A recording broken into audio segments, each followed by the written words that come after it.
Olá, muito bom dia a você que nos acompanha pelo Notícias Agrícolas. Damos sequência à nossa programação da TV Notícias Agrícolas e nesta quinta-feira está no ar a edição de hoje do Realidades das Safras. Juntos vamos construindo esse retrato das principais regiões produtoras do país, ouvindo produtores, presidentes de sindicatos, lideranças para entender como é que estão as condições nas principais regiões produtoras, com as principais culturas. O nosso foco continua sendo sobre a soja. Hoje vamos visitar os estados do Pará, Paraná e Mato Grosso do Sul, onde há problemas, onde há preocupações. Inclusive, acabei de entrevistar Matheus Pereira, diretor da Pátria Agronegócios, que acredita que a nova estimativa da consultoria deverá ter um reajuste para baixo. O último número da Pátria é de 167,94 milhões de toneladas, já menor do que de outras consultorias. Vejamos como é que vem o levantamento de fevereiro, que pode ter novos cortes em função ou do excesso ou da falta de chuvas, que é algo que marca muito a safra 2024-25, principalmente nessa reta final para alguns estados produtores, enquanto outros ainda não conseguem ao menos avançar com o plantio em função também do excesso, por exemplo, pluviométrico. Todos esses destaques nós vamos trazendo aqui. Então, o nosso primeiro destaque, a nossa primeira informação é justamente ver a imagem, o que os campos refletem nesse momento. A gente vai conferindo então as imagens das nossas safras, as principais regiões produtoras e tudo mais. A gente começa com informações que chegaram do Márcio Eno, da região de São Jerônimo da Serra, no Paraná. Muito boa tarde, Notícias Agrícolas. O Márcio nos traz com um relato sobre a safra dele. Acompanhe. Muito boa tarde, Notícias Agrícolas, 22 de janeiro de 25. A diferença que eu falei ontem da janela de plantio. Isso aqui é uma soja do vizinho, perdeu a janela, plantado no final de novembro para dezembro, não recordo o dia direito. E essa soja aqui plantado no dia 10 de outubro. Olha a diferença da janela de plantio, né? A variedade desse lado eu não sei informar que é. Essa nossa aqui é a soja Enlist 5595, uma variedade que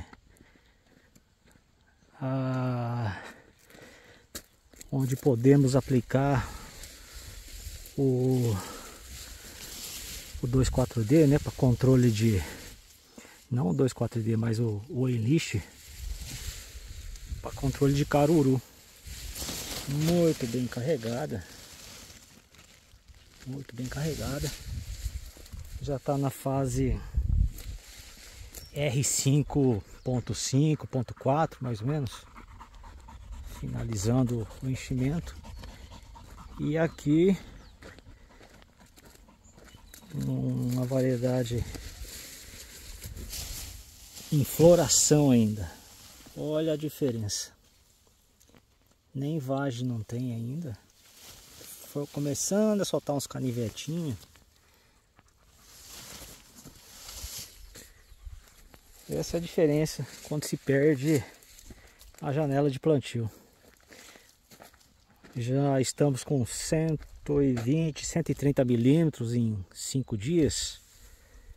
Deu uma recuperada nessa soja. Essa soja aqui tava que chegava a dar dó.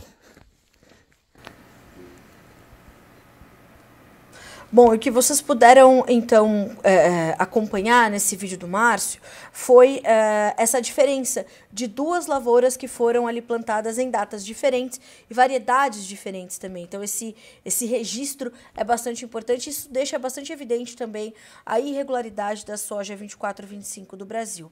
Vamos acompanhar agora também uma imagem enviada pelo Elmo Ferreira, de Medicilândia, no Pará. E aí você vê uma linda lavoura, né, de cacau, lindas imagens, dia nublado e ventilado em Medicilândia, muito bom para trabalhar na poda do cacau nas regiões produtoras. Olha que coisa boa, né? E o Brasil vem se destacando novamente como produtor de cacau, já foi o maior produtor global e agora a gente vai retomando esse espaço que é nosso também por vocação. Estamos de olho. O Marlon Cardoso também dividiu algumas informações conosco. São duas imagens que vocês vão acompanhar. Essa já não é tão animadora. Vejam a condição da soja em Analândia do Norte, no Mato Grosso. Os produtores já iniciaram a colheita por lá, porém, os grãos estão com baixa qualidade e os dias estão muito nublados, o que vai limitar a capacidade produtiva. Portanto, essa falta de luminosidade, ela deixa os grãos mais ardidos, a umidade, as lavouras vão perdendo qualidade e vigor no campo. E percebam, né, é bastante evidente a baixa qualidade, portanto, desses grãos com essas imagens do Marlon Cardoso, de Analândia do Norte, em Mato Grosso. Agora a gente vai conferir outras imagens de Mato Grosso do Sul. Nós vamos acompanhar 4 fotos enviadas pelo Antônio Rodrigues Neto, de Laguna Carapã. Por lá, os produtores já estão conseguindo colher a soja na região e os produtores também já conseguiram iniciar os trabalhos do plantio da segunda safra de milho. Então, vocês estão acompanhando 4 fotos, 4 imagens que nos mandou o Antônio Rodrigues Neto. E a gente vai acompanhar um vídeo também que o Antônio nos mandou. Veja como é que está a situação em Laguna Carapã, no Mato Grosso do Sul. Beleza, pessoal? Estamos aqui no Sr. Mir Jorge Lorenzon, plantando 9310. Nós contamos aqui 2 metros, 11 plantas por metro, é o que nós queremos, 5.4, 5.5 aqui e tem um cachorro ajudando ali, ó, no plantio ali, ó, tá vendo? Plantando 9310 KWS aqui hoje, dia 20 de janeiro. A profundidade nós pusemos 2 dedos, aqui uma terra arenosa e ó, tá vindo chuva ali, ó, tá vindo chuva ali, mas não estamos plantando. E aqui em cima nós temos tem um experimento aqui com 6 plantas por metro. Nós pusemos aqui 3 puxadas com 6 plantas por metro, para a gente dar uma observada aqui. Na verdade vai ter 2, 4, 6 linhas aqui, que vai ter 6 plantas por metro, e o restante é 5.4, 5.5.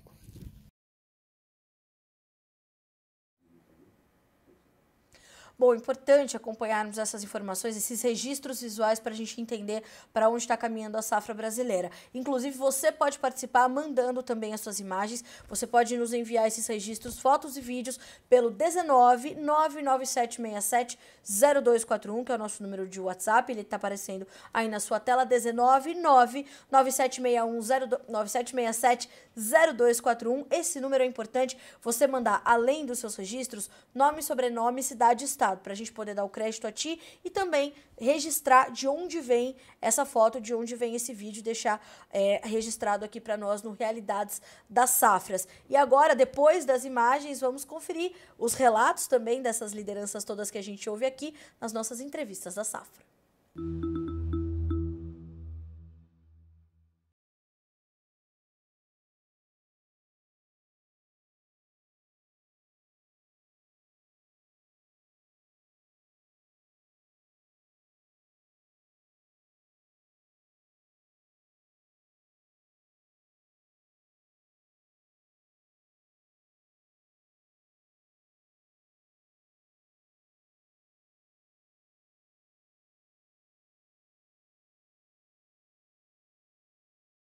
E nosso primeiro convidado dessa quinta-feira é o Sr. Vanderlei Silva Thaís, que é presidente da AproSoja Pará, porque lá chove também bastante na região de Paragominas e os trabalhos de campo vão ficando meio atravancados. Não é isso, Sr. Vanderlei? Bom dia, seja bem-vindo, é um prazer ter o senhor conosco mais uma vez.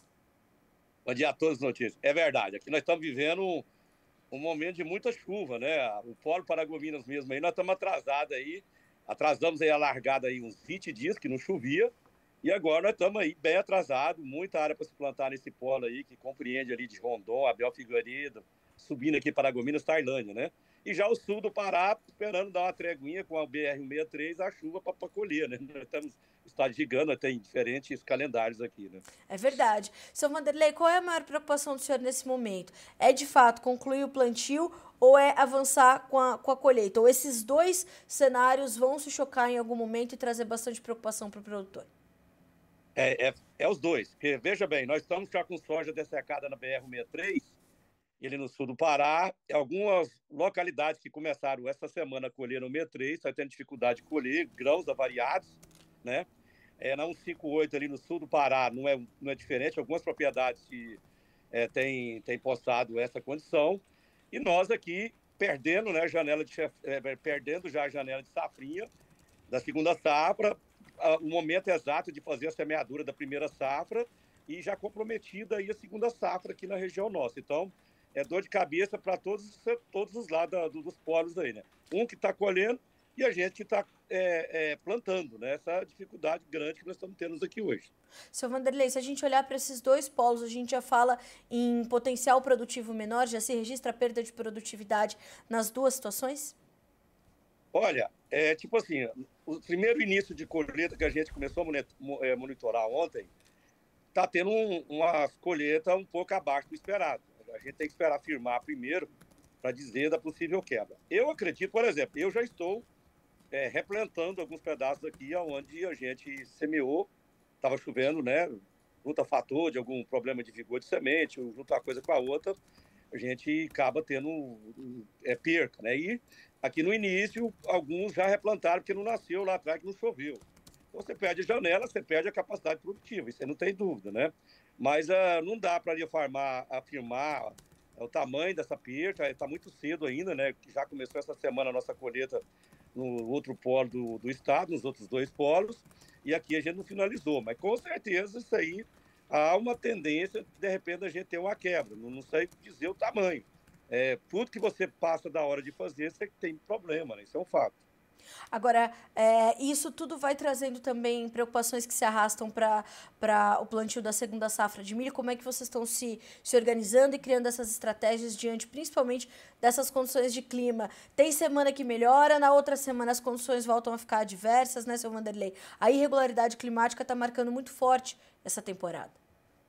Exatamente. Por exemplo, aqui para a gente, aqui que nós temos uma dificuldade de chuva ao longo, uma chuva espaçada assim ao longo da segunda safra, a gente já não tem muito acertado aqui a segunda safra de milho, nessa região nossa aqui, né, específica, já lá no 63, é um 58, é outro cenário, então a gente já não tem acertado aqui no momento certo, né? Imagina numa situação dessa aqui de atraso, né? Já estamos no dia 23 de janeiro, muita gente aqui vai passar de fevereiro plantando, sem dúvida, então a segunda safra aqui, ela está bem comprometida com o milho.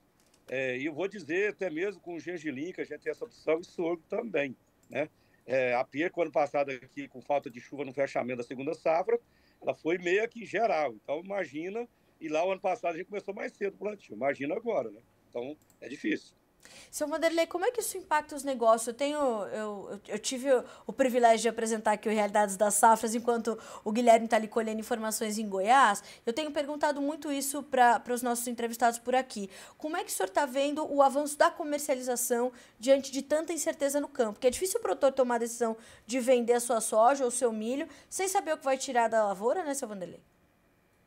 Olha, ainda tem outro agravante ainda. Nós estamos com as empresas compradoras suspensa, porque o governo do estado do Pará criou uma lei de taxação aqui muito além do que poderia imaginar um dia, e as empresas saíram de atividade, as compradoras, né? Os preços já não tá essas coisas, e nós temos aí um grande problema. O governo do Pará resolveu taxar aqui a R$ 4,32 a saca de milho, de soja, e a de milho R$ 2,00 e fraçãozinha. Então, tá as empresas tudo aguardando. Nós estamos com a reunião marcada aí com o Estado dia 30, temos uma outra aqui para dia 25, tivemos já na LEPA, a Assembleia Legislativa do Pará, discutindo com os deputados que aprovaram essa lei. Então, é o seguinte, está muito escuro para a gente. Meu Deus, sim. Nós não temos condições de ter mais um imposto hoje na atividade do campo, nós já estamos fechando um momento muito difícil, então mais isso agora que está trancando a comercialização. Ninguém está tendo preço de soja hoje na nossa região aqui. Os que têm preço já está descontando o preço aí que entra em vigor desse imposto em março agora. Então tá uma interrogação total, tá um problema sério. A gente está aqui, pegou nós com as calças na mão, como se diz, no apagar das luzes, na virada do ano, criaram essa lei, a gente foi saber dela dia 1º de janeiro, no feriado, e a gente está correndo atrás para ver se revoga essa lei, né? Então, as empresas recolheu. Então, além de toda essa questão que nós podemos ter de produtividade, ainda esse absurdo que estão fazendo aí com o produtor aqui no Pará. Seu Vanderlei, vamos repetir o valor dessa taxação, por favor? São R$ 4,32 saca comercializada ou R$ 72 a tonelada. O milho parece que é R$ 4,09 a saca. 4,09, é 2,09 no milho, 4,32 a soja. Absurdo. E na arroba de boi, em torno de R$ 10 a roupa de boi, né? Que isso aí entrou o agro inteiro aí na cadeia do agro. Então, é absurdo, né? Nós já estamos trabalhando em cima do custo, e se produzir hoje 60, já pode ficar devendo. Você imagina, dá qualquer anomalia abaixo de 50, né? O produtor tá lascado. Então, esse hoje o desafio do paraense, plantar nessa época, colher nessa época, e agora vai esbarrar na comercialização de grãos, as empresas correr das atividades aí, por enquanto. Aguardando ver se a gente vai conseguir ter alguma reviravolta nesse decreto, nessa lei já aprovada pelos deputados, ou não. Porque se não for ter alguma mudança, vai ter esse desconto no produtor e é impossível a gente arcar com isso. Não cabe isso nesse momento, não dá, não tem mais para o produtor pagar. Para quem produzir razoavelmente bem, tiver tudo certo, isso aí impacta em torno de 30% do possível lucro dele, né? Então, é absurdo. Não é hora da gente arrumar um sócio nesse momento. Está difícil as coisas aqui para o Pará. O seu Vanderlei, eu sei que o senhor está com tempo curto, mas nós precisamos falar sobre isso. Mas é a Argentina. Como é que vamos fazer isso para um estado que vai perder completamente a competitividade frente aos seus demais? E hoje a gente vive uma economia de livre mercado, precisamos ter concorrência leal. O que está acontecendo? Tem justificativa do governo para impor uma taxa desse tamanho? Olha, tipo assim, vale frisar aqui que isso aí são produtos de exportações, né? E pega nós de cheio aqui, praticamente quase 100, para não falar 99,9, vai para exportação a soja, e nós perdemos a competitividade. Isso aí não tem cabimento, né? Porque é absurdo você, num momento desse, você assumir tamanho. Pra você ter uma ideia, a informação da arrecadação do estado da CEFA, da receita da CEFA aqui, é que eles viram Mato Grosso do Sul, viu agora Goiás, que Caiado passou também a cobrar do estado, e o Pará não poderia ficar de fora. Só tem uma diferença aí. O Pará é um estado novo na agricultura. Nós não temos uma caixa de produção igual tem o Mato Grosso, igual tem o Mato Grosso do Sul, igual tem o Goiás, né? Nós aqui não temos a segunda safra acertada. O Mato Grosso bota 20 sacos nas nossas costas aqui na produção, naquelas áreas mais velhas, quanto nossas áreas aqui que está em início de produção. Então tem tudo isso, não cabe, não dá para fazer esse comparativo. O Pará, que planta 1.150.000 hectares, ele vai pagar o imposto que lá no teu FETAB no Mato Grosso, planta 12,5 milhões de hectares, cresceu, né? Os olhos aqui da arrecadação, baseado nos números de lá, né? Haja visto que o FETAB, ele é cobrado 3,09 do Mato Grosso, o estado consolidado, né? Aqui eu já estou indo para 4,32. E desses 3,09, vai 2,40 e pouquinho aí para o Mato Grosso e 17 centavos para a ProSoja Mato Grosso, né? Então, aqui eles estão totalmente no outro mundo, né? Tivemos uma reunião de quase um dia lá em Belém, na Lepa, onde nós levamos um monte de produtor do interior, deixou seus afazeres aqui na Assembleia Legislativa e provocamos os deputados e mostramos para eles e estamos trabalhando nisso. Então, é uma coisa fora de lógica. Se o Pará ele quer aumentar a sua arrecadação, ele que deixa o estado do Pará avançar no agro. Nós não usamos nem 1% do estado para produzir aqui. E 125 milhões, nós damos 1 milhão e pouco. Então, se quer hoje ter a dinâmica de arrecadação, vamos deixar de embargar áreas, vamos deixar de complicar, vamos deixar de falar tanto em Europa, proteção do meio ambiente, né, lá para proteger o mercado europeu, e vamos fazer esse estado crescer, levar a riqueza para o interior desse estado, que aí tem arrecadação. É isso aí. Bom, seu Vanderlei, quais são os próximos passos a partir desse ponto? Vai haver essa tentativa, portanto, de reverter essa lei, vai ter que ir para a Assembleia Legislativa. Não tem outro caminho. Olha, a gente está tentando, de uma forma, usando o bom senso. Certo. Tentando convencer o governador, os deputados que assinaram a lei sem ler, diz que foi garantido para os deputados que essa lei não iria impactar o ônus para o produtor rural, porque quem iria pagar era o produtor, era o comprador. Ora, bora, todo é repassado ao agricultor.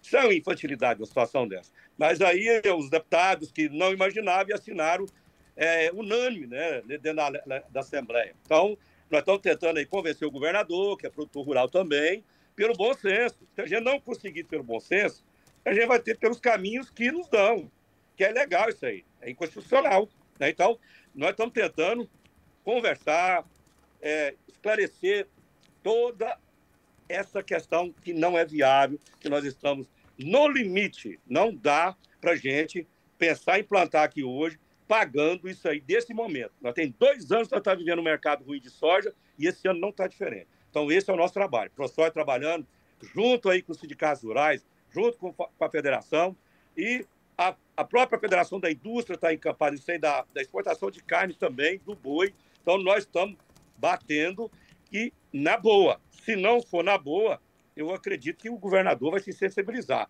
Nós vamos ter de procurar os meus Hs. Tá certo, é isso mesmo. Bom, senhor Vanderlei, eu deixo Notícias Agrícolas de portas abertas para o senhor, inclusive já pedi para a nossa equipe entrar em contato com a Secretaria da Fazenda e a Secretaria de Agricultura do Estado do Pará, para ver se a gente tem mais detalhes, mais informações. Nós vamos acompanhar tudo isso muito de perto aqui com o senhor, com a ProSoja Pará. Eu imagino que a ProSoja Brasil vá se envolver também nessa discussão. Nós estamos acompanhando de olho e apoiando os senhores. Nós sabemos como é que fica toda essa situação. Muito obrigada pelo seu relato. Eu sei que o senhor tem um dia cheio pela frente, mas reforço, estamos aqui à disposição de vocês para continuar informando o produtor paraense e do Brasil sobre o que está acontecendo por aí. Obrigada, seu Vanderlei. Eu que agradeço mais uma vez o espaço que é dado aqui para a ProSoja Pará e vamos em frente. Avança o Brasil. O agricultor é forte, o agricultor ele tem esperança, ele movimenta esse país. Obrigado. Obrigada, seu Vanderlei. Bom dia para o senhor. Bom, obrigada. Bom, e complementando essa informação, inclusive os agricultores do Maranhão também vão à justiça contra uma taxa para exportação de grãos. Nós temos também poucos detalhes, mas a Associação de Produtores de Soja do Maranhão, a ProSoja Maranhão, anunciou que vai ingressar com uma ação contra a taxa criada pelo governo do estado sobre as exportações de grãos. O presidente da associação, o senhor José Carlos Oliveira de Paula, informou que os agricultores tomaram a decisão por meio de uma assembleia realizada nesta terça-feira, dia 21. Então, assunto importantíssimo, vamos ficar de olho. Como eu disse para o seu Vanderlei, reforço para vocês, já estamos em contato com a Secretaria da Fazenda e de Agricultura do Estado do Pará e vamos entrar em contato também com as secretarias do Maranhão para entender o futuro disso. Isso aqui é como uma retensione para as retenções para os produtores argentinos. É um sócio que o produtor rural tem. Isso precisa, se a gente não contém isso nos estados, imagina quando isso se tornar brasileiro. A gente tem a Lei Candir que protege as exportações. A reforma tributária está sendo discutida. Então, atenção, precisamos ter esse monitoramento. É importante. Bom, na sequência das nossas entrevistas, nós vamos agora até o Paraná. Nós vamos trazer para conversar conosco o Nivaldo Forastieri, que é produtor rural e diretor da Foraster Agro. Nivaldo, bom dia, meu amigo, seja bem-vindo. É um prazer tê-lo conosco.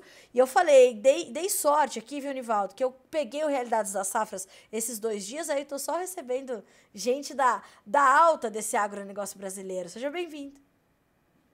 Oi, Carla, tudo bom? Bom dia. Tá me escutando? Bom dia. Estamos te ouvindo muito bem. Ah, tá. Ô, Carla, é um prazer estar aqui com você. Parabéns, tá? Pela TV Notícias Agrícolas. Você sabe que eu sou seu fã de toda a equipe de Notícias Agrícolas.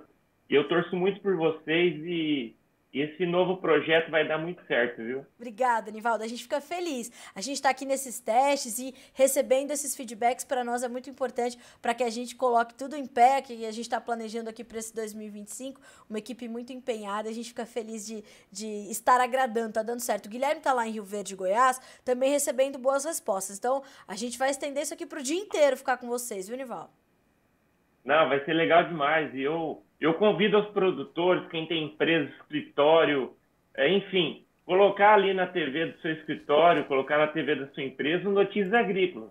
Parar de colocar aquela imprensa velha, né, como diz o saudoso grande Augusto Nunes, e colocar o Notícias Agrícolas ali, que é informação na veia, né? Ah, maravilhoso, Nivaldo Forastieri. Obrigada, meu amigo. O seu aval para nós é importantíssimo.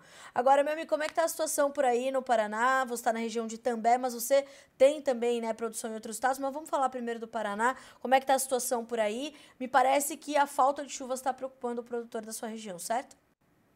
Ô, Carla, toda vez que eu entro notícias agrícolas, eu começo internamente a fazer uma reflexão, porque eu acho que as últimas 10 entradas que eu participei com vocês foi para falar de estiagem. Infelizmente, esse É, ano na soja, nós temos o mesmo problema. Aqui na região de Itambé, Floresta e Ivatuba, toda a região aqui da Grande Maringá, a última chuva foi no dia 22 de dezembro do ano passado.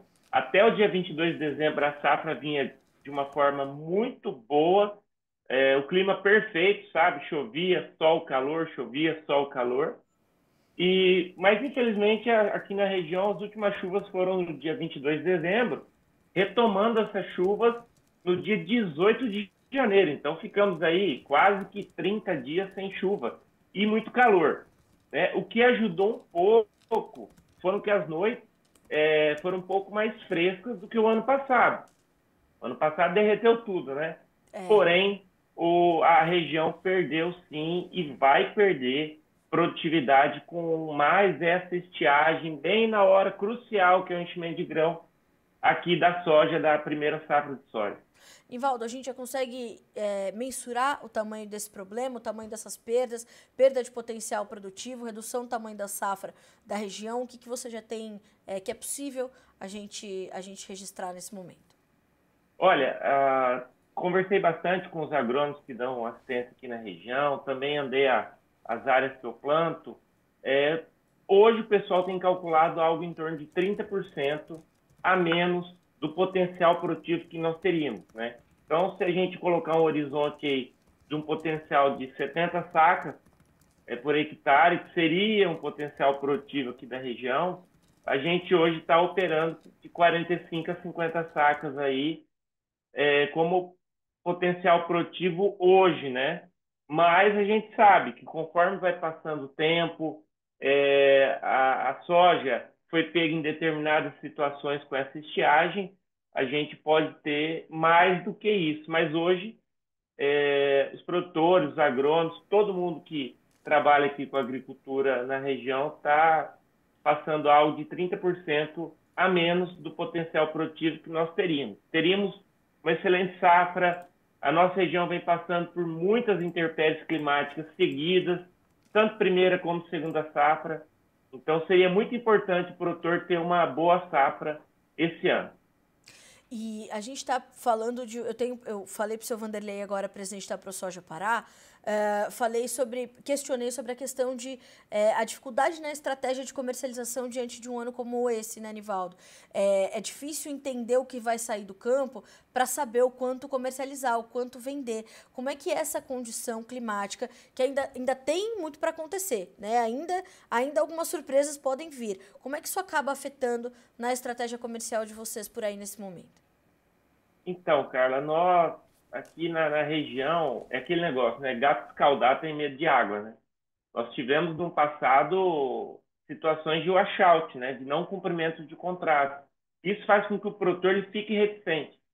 Então, o produtor veio travando, fazendo suas médias aí até dezembro, só que entrou estiagem, todo mundo tira o pé, porque você não sabe se vai ter o grão, né? Eu sempre converso com quem planta no Centro-Oeste. Eu acho que a estabilidade climática que tem no Centro-Oeste não tem em lugar nenhum do Brasil e nem no mundo. É verdade. Então, o produtor ele consegue fazer um planejamento comercial de uma forma mais assertiva. Aqui na nossa região, não. É uma região de muitos solavancos de produtividade. Então, tem ano que tem uma excelente produção e tem ano que realmente a estiagem vem e atrapalha todo o planejamento. Isso faz com que o produtor, na seara comercial, ele fique um pouco mais reticente e não trave tudo que deveria travar. E nós temos esse ano um horizonte aí de uma excelente safra no Brasil, a colheita concentrada no mesmo período, provavelmente uma queda do valor da soja e queda de produção aqui na região. Mais uma vez, vai tirar a gordura que resta aqui dos produtores.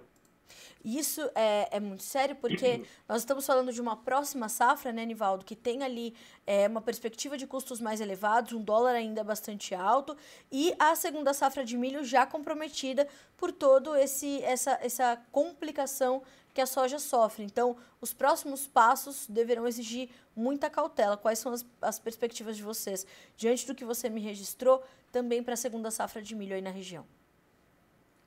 Muita cautela. Nós agora estamos no período de chuva, vem chovendo, as chuvas retornaram, né, no dia 18 e toda essa chuva que o pessoal vem registrando no sul do Mato Grosso do Sul, aqui no Paraná, tem acontecido aqui também. Não tem atrapalhado a colheita, então nós temos poucos produtores colhendo, já iniciando colheita, a produção abaixo do que era imaginado e o plantio de milho está bem no início. Mas nós estamos no dia 23 de janeiro, nós temos uma janela, pelo menos aqui na região, uma janela ótima, ideal ali até o dia 12, 15 de fevereiro. É uma janela muito boa ainda para a segunda safra de milho. Mas o que o produtor fica reticente?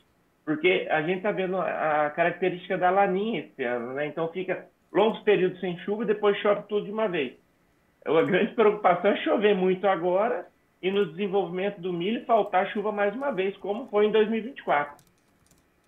E isso, como é que vocês conseguem, de alguma forma, mitigar os efeitos dessa situação? Dá para realinhar ali o manejo, ou mudar a estratégia, o escalonamento do plantio? Como é que dá para livrar, diante do que vocês podem controlar, Nivaldo, os impactos desse cenário?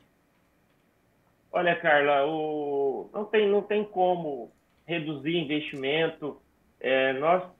O Brasil é um país tropical, então nós a cada dia temos novas doenças nas plantas, novas plantas daninhas surgindo. Então o produtor ele vai entrar na segunda safra de milho mantendo seu investimento, porque o produtor precisa do grão, precisa do produto. O preço não está sob o nosso controle. O produtor pode fazer contrato para mitigar esse risco de oscilação de preço. O clima não está ao nosso controle. E o que nós podemos controlar é o nosso investimento, o nosso bom manejo para ter uma boa colheita. Então, o produtor ele vai entrar na segunda safra de milho. Os custos, comparado com o ano passado, desse milho segunda safra, eles deram uma reduzida. Então, o produtor ele vai entrar com um manejo bom para buscar boa produtividade de milho, para tentar ir refazendo a sua gordura, refazendo seus investimentos. Bom, Nivaldo, diante disso tudo, você consegue trazer alguma orientação para o produtor? Porque eu sei que, além de produtor rural, você é um estudioso também do nosso setor. E a gente está vendo essa situação no Paraná, mas a gente tem alguns relatos aqui, ó. Por exemplo, o Renato Melo Rodrigues, no Mato Grosso do Sul, Dourados, prejuízo de 90% nas lavouras de soja. Aí o Alano, meu Deus, tá tão difícil assim, Rio Grande do Sul sofrendo, Sinop não conseguindo colher. Como é que você orientaria o produtor rural nesse momento, da sua perspectiva também de produtor, para a gente concluir a nossa conversa dessa quinta-feira? Olha, Carla, algo que eu sou novo ainda, né? Minha família é de produtores, então sou novo dentro da agricultura, estou plantando hoje, esse ano eu completo 12 anos plantando soja, mas acompanhei sempre a família, acompanho outros grandes produtores aqui da região, produtores com muito mais experiência que eu. A palavra é uma só que vem na minha cabeça, é resiliência. Eu acho que o produtor ele tem que ser resiliente, ele é muito resiliente aqui no Brasil, onde nós lidamos com falta de infraestrutura, falta de apoio. Não digo apoio, né? O produtor não quer apoio do governo, ele quer que o governo pare de atrapalhar. Eu acabei de assistir com vocês o caso do Pará, que está acontecendo lá, então nós não queremos nem apoio do governo, com isso a gente nem conta, nós queremos que pare de nos atrapalhar. E a palavra é resiliência, Carla. Resiliência é tentar reduzir o custo, aquele custo desnecessário ao máximo, fazer um bom investimento na lavoura, tentar produzir dentro desse turbilhão de desafios que o produtor tem, climático, governamental, infraestrutura, etc, etc, etc, que a gente vê nesse país. A palavra é resiliência. Como consultoria, o que a gente pode falar para o produtor? Nós tivemos estamos com um seguro rural muito caro, a cobertura menor e o seguro mais caro, sim. né? E ficar de olho nas inspeções da seguradora, fazer os seus laudos internos com o seu agrônomo, enfim, aprender com os erros do passado e tomar todos os cuidados para não ser lesado mais uma vez. É isso mesmo. Nivaldo, quero muito te agradecer pela companhia, pelas informações e principalmente orientações à nossa audiência, ao nosso produtor. Para ele é ouro ouvir um jovem como você, mas com experiência o bastante para trazer essa situação da resiliência. Muito obrigada mais uma vez. Você é sempre muito bem-vindo aqui no Notícias Agrícolas. Eu sempre digo para você, está em casa, fique à vontade, volte mais vezes, meu amigo. Obrigada e um abraço para você. Ô, Carla, eu que agradeço mesmo, tá? Obrigado pelo jovem.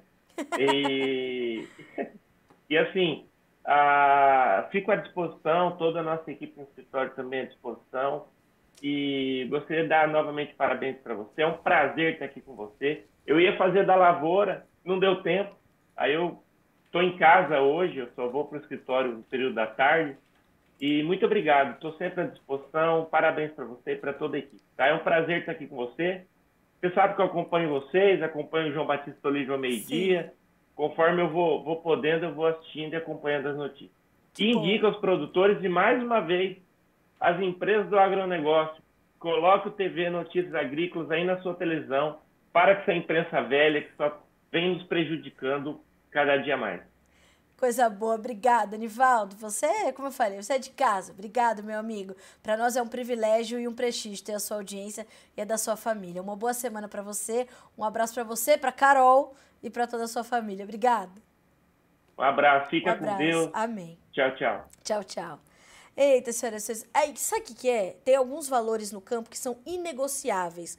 Gentileza, cordialidade é um deles. Nivaldo Forastieri. E olha só o seu Alano do Carmo dizendo assim, ó: resiliência, persistência e muita fé em Deus, porque governo não para de nos atrapalhar. Sou engenheiro agrônomo há 22 anos atuando no agro. Como consultor, digo que só por Deus. Parabéns, Nivaldo. Obrigada pelo seu comentário, viu, Alano? É importante. Vamos agora, então, continuar com os nossos relatos e vamos direto ao estado do Mato Grosso do Sul. Vamos a Carapó conversar com o senhor Carlos Eduardo Marques, que é presidente do Sindicato Rural e já nos faz companhia nessa manhã de quinta-feira. Já. Seguimos. E, inclusive, enquanto a gente termina a nossa conexão com o seu Carlos, faça também a sua participação, deixe o seu posicionamento aqui no nosso chat, é importante. Nós vamos juntos construindo a nossa programação, atendendo às suas demandas de informação, e é assim que a gente vai costurando e entendendo aquilo que você precisa saber nesse momento. Agora sim, já temos o senhor Carlos Eduardo. Bom dia para o senhor, seja bem-vindo. É um prazer receber o senhor aqui no Notícias Agrícolas, aqui no Realidades da Safra. Seu Carlos.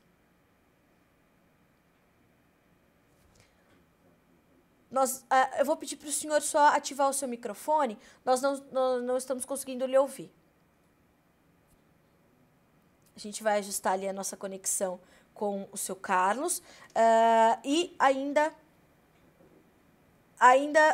alguns dos nossos comentários, nós falamos aqui dessas perdas também no Mato Grosso do Sul, e o pessoal perguntando da Argentina. A Argentina também está com problemas de clima, deve sofrer com uma onda de calor nos próximos dias, e isso pode trazer mais perda de potencial produtivo. A Bolsa de Rosário e a Bolsa de Buenos Aires já cortaram suas estimativas para a produção 2024-25 de soja e também de milho. As duas culturas estão sofrendo lá com condições adversas de clima. Nós temos o seu Carlos?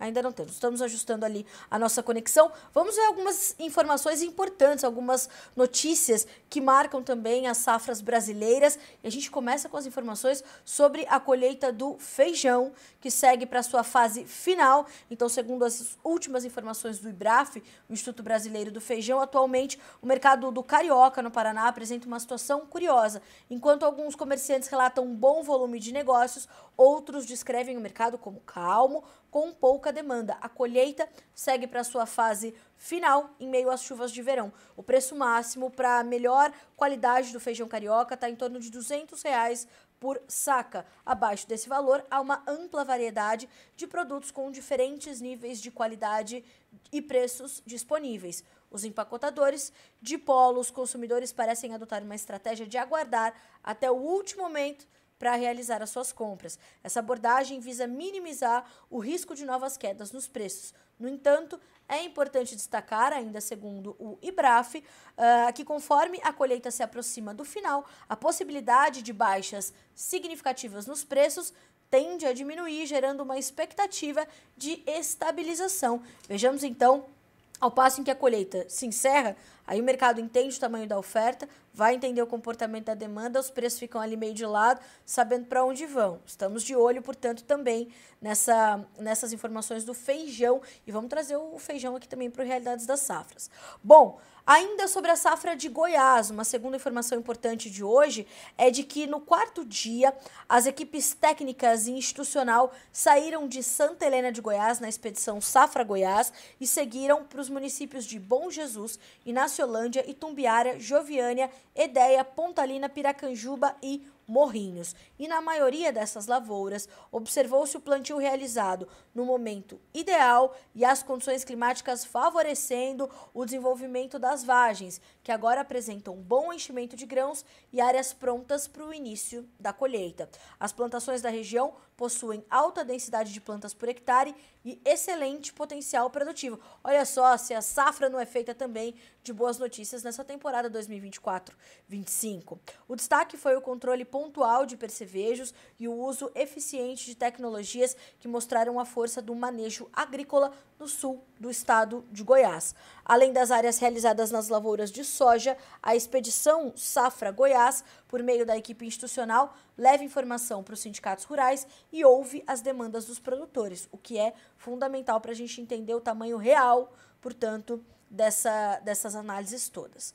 Bom, vamos agora para fora do Brasil entender outras safras, mas que são importantes para os nossos mercados. Nós vamos falar sobre a produção de açúcar ou de cana-de-açúcar na Ásia, porque as chuvas de monções prolongadas estão proporcionando uma boa produção de açúcar no continente asiático. E quando nós olhamos para essas chuvas de monções, elas são ali o período mais produtivo da Ásia, porque depois as chuvas vão se escassear bastante, vão ficar bastante irregulares, e esse período das chuvas de monções, ele é o período mais produtivo para a produção agrícola asiática. Veja só, numa reportagem de Igor Batista, uma perspectiva de melhoria da oferta global de açúcar pesou nos últimos meses sobre os preços do adoçante, além de uma recuperação da safra brasileira após um período seco e episódios de incêndios em 2024, boas previsões para a oferta asiática do adoçante pressionam as cotações do mercado internacional.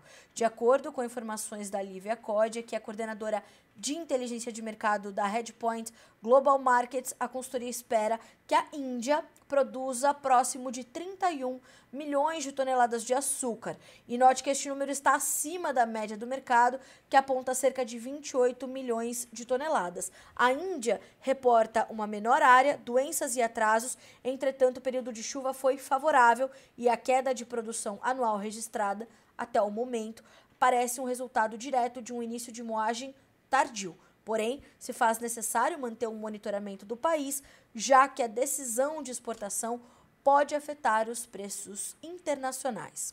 Uma outra notícia importante que, embora ela não seja específica sobre a safra, ela vai pesar diretamente para o produtor, é a informação de que a Receita está incluindo alimentos e insumos agrícolas em declaração de benefícios fiscais.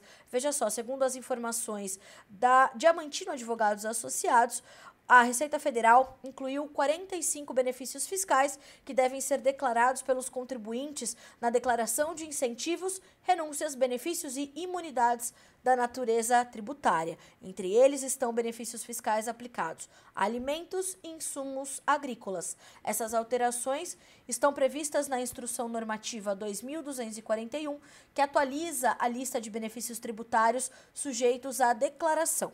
Devem ser informadas à Receita as reduções de 0% das alíquotas de PIS e COFINS nos regimes de apuração cumulativo e não cumulativo. Algo já conhecido, mas que precisa ser acompanhado porque muda o tempo todo. No segmento de alimentos, devem ser declarados os benefícios incidentes sobre a receita da venda no mercado interno de produtos, como carne, peixe, arroz, feijões, farinha de trigo e venda de milho, farinhas de trigo e de milho, leite fluido e em pó, queijos, soro de leite, misturas para pão, massas alimentícias, açúcar, óleos vegetais, café, margarina e manteiga. Para o setor agropecuário, entraram na lista de receitas os benefícios fiscais aplicáveis a itens como sementes e mudas, corretivos de solo, inoculantes agrícolas e vacinas veterinárias. Bom, são 9h50 pelo horário oficial de Brasília, hora de concluirmos a nossa edição desta quinta-feira do Realidades das Safras. Na sexta-feira, amanhã, Guilherme Dorigatti já está de volta, assumindo esta bancada, te trazendo informações também bastante pertinentes, informações, inclusive, que nas próximas edições serão específicas para Goiás. Ele está em Rio Verde, colhendo informações em loco. E, aliás, atenção à pressão das doenças de final de ciclo no estado goiano. E a gente vai construindo tudo isso por aqui. Na sequência, tem a previsão do tempo com o Erickson Cunha para você acompanhar tudo em primeira mão aqui no Notícias Agrícolas, na TV Notícias Agrícolas. É um instante só, a gente volta já já. Continue conosco.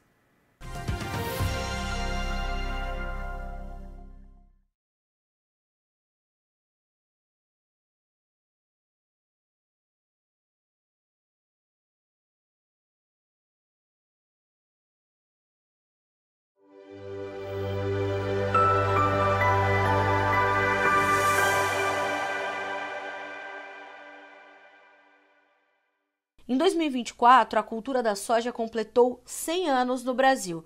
Você sabe como a soja chegou no nosso país? Contar a história do início da